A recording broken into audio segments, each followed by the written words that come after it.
Welcome back to English Spec Nest, the place where English stops feeling like a textbook and starts feeling like you. I'm Ethan. And I'm Olivia.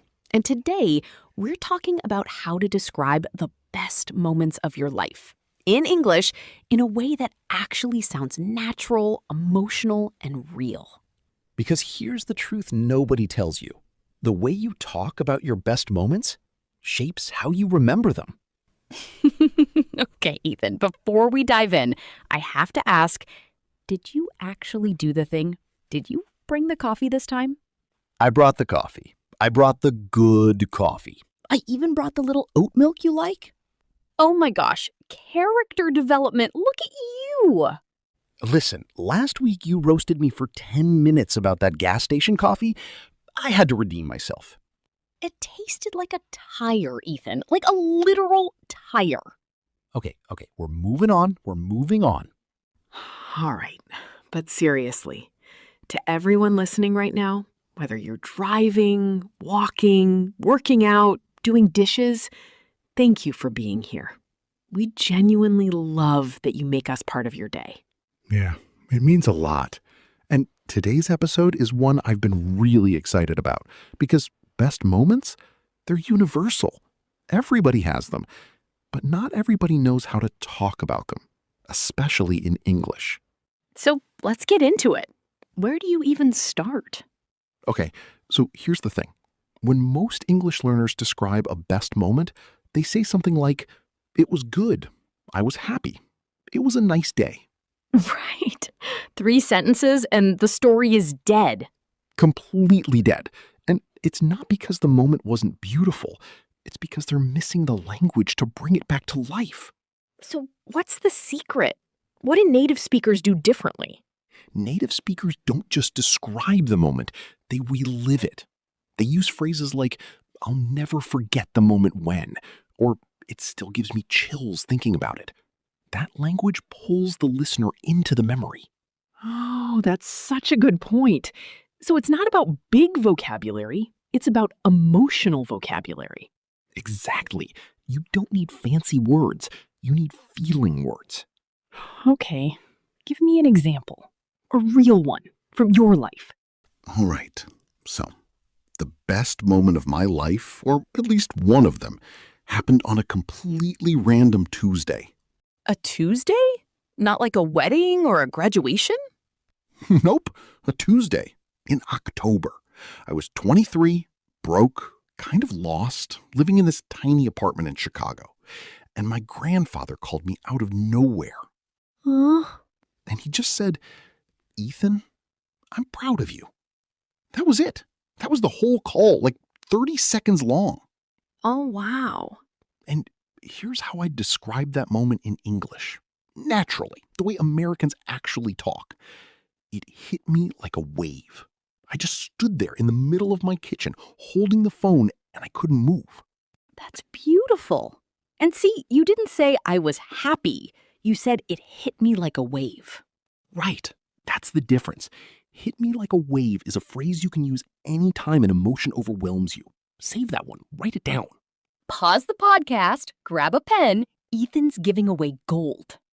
Stop. Okay, so let's break this down for everyone listening. What are some of the best phrases someone can use to describe a happy or meaningful moment? Oh, I love this question. Okay, here are some that natives use all the time. "I'll never forget that day." Classic, emotional, instantly grabs attention.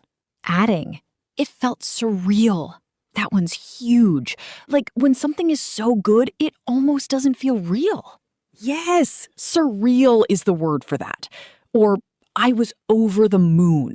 That means extremely happy. Over the moon, that's such a fun one. And here's another. "It was a moment I'll carry with me forever." Oh, that's poetic. I love that. I know, right? I sound like a Hallmark card, but it works. It really does, though. And one more. Time just stood still. When everything around you fades away and only that one moment matters. That's so good. And see, these aren't textbook phrases. These are the phrases people actually say when they're feeling something. Okay, Ethan. You shared yours, so I have to share mine. Oh, let's hear it. So, when I was 12, I had this huge fear of public speaking. Like, huge. I would literally get sick before class presentations. Oh, no. And in 7th grade, my English teacher made us do this big speech in front of the whole school. And I remember standing backstage, shaking, thinking, I cannot do this. I'm going to throw up. I'm going to faint. I'm going to embarrass myself in front of 300 people. Whoa. But I walked out there. My legs were like jelly. I opened my mouth, and somehow, the words just came out. And when I finished, the entire auditorium clapped. Like, really clapped. Oh my gosh. And I remember walking off that stage, and my heart was pounding, and I thought, I just did something I was terrified of. That feeling, I can still feel it right now, 20 years later. That's amazing, Olivia. And listen to how you described it. My legs were like jelly. The words just came out. My heart was pounding. That's storytelling language. That's how you bring people into your memory. I didn't even realize I was doing it. That's because you felt it. And that's the secret. Hey, real quick, if you're enjoying this conversation and you want more English podcast episodes like this one, don't forget to subscribe to English Speak Nest and turn on the notification bell. Seriously, every subscribe means the world to us. We read every comment, we see every name, and we're building this community together, one episode at a time. So if Ethan's stories or my stories made you feel something, hit that subscribe button. We'd love to have you back next week. And tell a friend, especially a friend who's trying to learn English. We promise we don't bite. Speak for yourself. Okay, moving on. Ethan, I want to ask you something kind of deep. Go for it. Why do you think it's so hard for people to talk about their happy moments? Like, we can talk about our problems for hours, but ask someone about their happiest day and they freeze up. That's such a good question. I think because happiness feels too big, too fragile. We're scared that if we talk about it the wrong way, we'll make it sound smaller than it was. Oh, that's so true. Like, you don't want to describe the best day of your life with boring words. You want to honor it. And when you don't have the language to do that, especially in a second language, you just shut down. Yeah. And I think that's why this episode matters. Because we're not just teaching English. We're giving people the tools to honor their own memories. Oh, that's beautifully said. Thanks. I have my moments. She does. Okay, give me a practical tip. If somebody's listening right now and they're like, I want to be able to describe my best moment in English, what should they actually do? Okay, this is going to change the way you describe moments forever. Use the 5 senses. Ooh, tell me more. When you describe a moment, don't just say what happened. Say what you saw, heard, smelled, felt, and even tasted. Oh, that's brilliant. Let me give you an example. If I tell you, I had a great birthday last year, that's boring. But watch this. Last year on my birthday, the kitchen smelled like cinnamon and warm bread. My mom was singing in the background, slightly off key. There was this golden afternoon light coming through the window. And when I bit into the cake, it tasted exactly like the one she used to make when I was 7. Oh my gosh, I'm there. Right? You used senses, not just facts. Okay, everyone, pause, rewind, listen to that again. That's a masterclass. Olivia, stop. I will not stop. Let's give people some openers. Like, how do you start telling a story about your best moment? Yes! Openers are so important. Here are my favorites. I'll never forget the day. There's this one moment I think about all the time. It still feels like it happened yesterday. Honestly, this changed everything for me. You know that feeling when... I love that feeling when. It instantly pulls the listener in, like you're inviting them into the moment with you. Exactly. It's an invitation, not just a statement. Okay, and here's one I love. It's funny, but I still remember exactly what I was wearing that day. Oh, that's so good. It's funny, but is so American. Right? It's like apologizing for being sentimental. Which is the most American thing we could possibly do. Can I share something a little deeper? Always. I used to think best moments had to be huge. Like getting married, having a baby, winning an award. But the older I get, the more I realize the best moments are the tiny ones. Nobody else even notices. Wow. Say more about that. Like last Sunday, my dad came over. We didn't do anything special. He just sat on my couch, drinking coffee, telling me about a movie he watched. And I remember looking at him and thinking, I'm gonna miss this so much one day. Oh, Olivia. Sorry, this got heavier than I meant it to. No. This is exactly what this episode is about. Because if someone asked you to describe your best moment, you might not say, my wedding. You might say, that Sunday on the couch. Yeah, I would. And see, describing that in English is harder than describing a wedding. Because it's not flashy. It's quiet. It's still.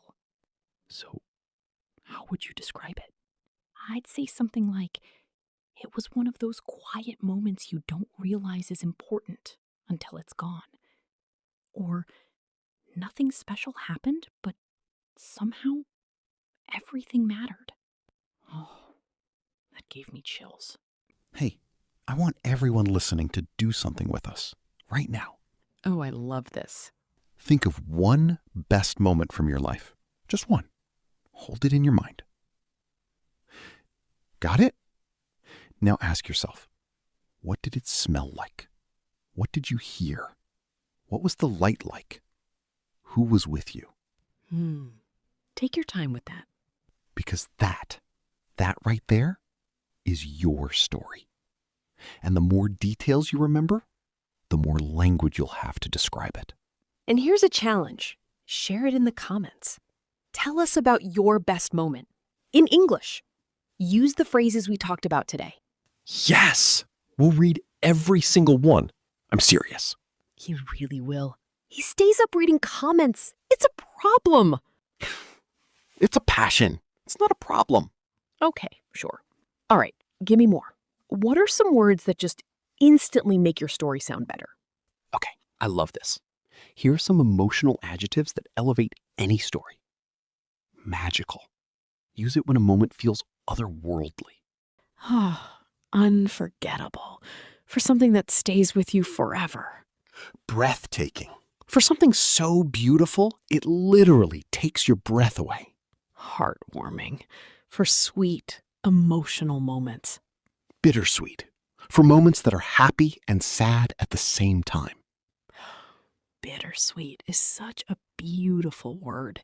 It captures something English does better than almost any language. It really does. Like saying goodbye to my best friend at the airport was bittersweet.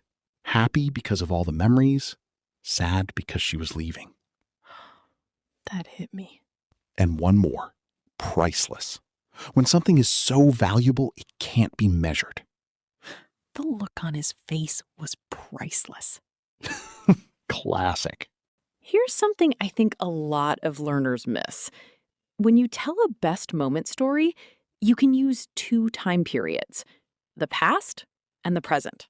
Ooh, break that down.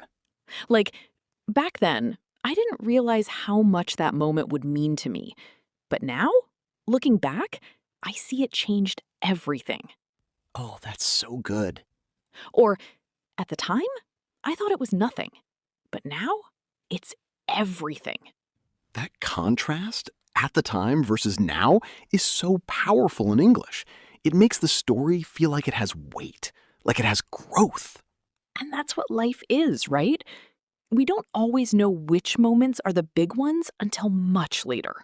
Yeah, the best moments often disguise themselves as ordinary days.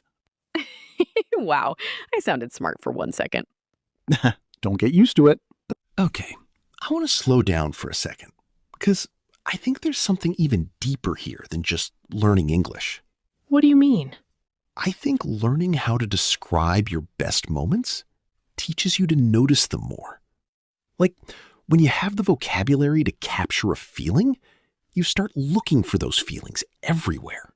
Oh, wow.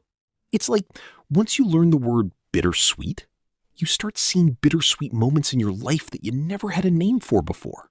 That's so true. Language doesn't just describe reality, it shapes it. Yeah. And maybe that's the real gift of learning English. Not just being able to talk to more people, but being able to feel more. That's beautiful, Ethan. I steal good ideas from smart people. That one's mine, though. Hey, I'm proud of you. Okay, I want to hear one more story from you before we close out. Oh, man, you're putting me on the spot. That's the job. Okay. So, a few years ago, I was traveling alone in Italy, and I got really, really lost in this little town outside Florence. Oh, I love a getting lost story. And I ended up in this tiny square. It was quiet, almost empty. And this old man was sitting outside a cafe, playing a violin. Like, just for himself. Nobody was watching. Oh.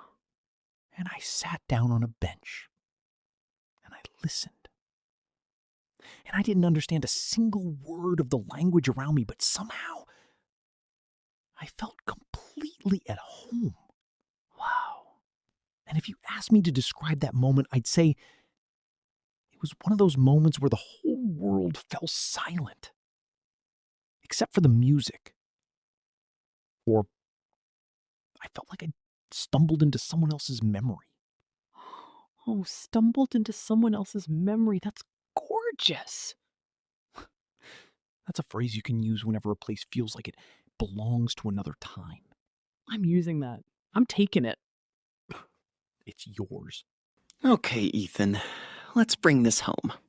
If somebody listening right now only remembers one thing from this episode, what should it be?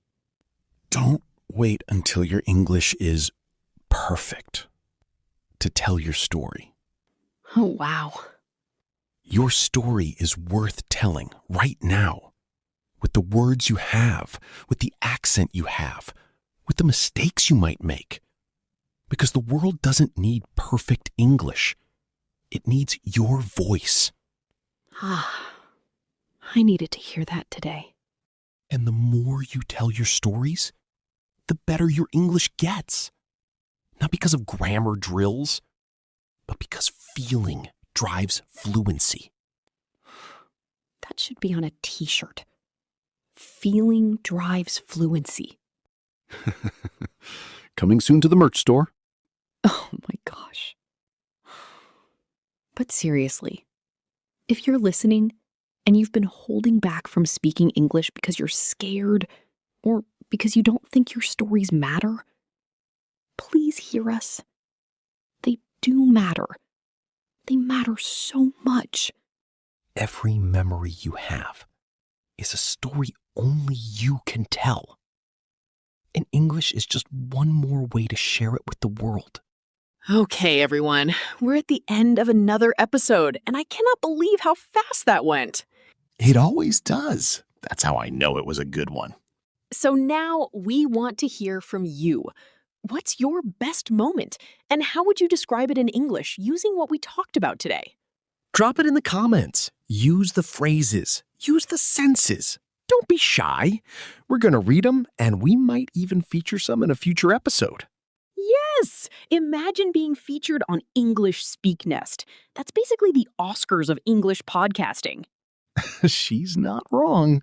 And if this episode meant something to you, even a little, please subscribe to English Speak Nest. Turn on the bell. Share it with one friend who needs to hear this. That's how we grow this community. We do this for you every episode, and we're so grateful you're here. So, until next time, keep telling your stories, keep noticing the small moments, and remember, your voice matters. I'm Ethan, I'm Olivia. and this has been English Speak Nest. We'll see you next week.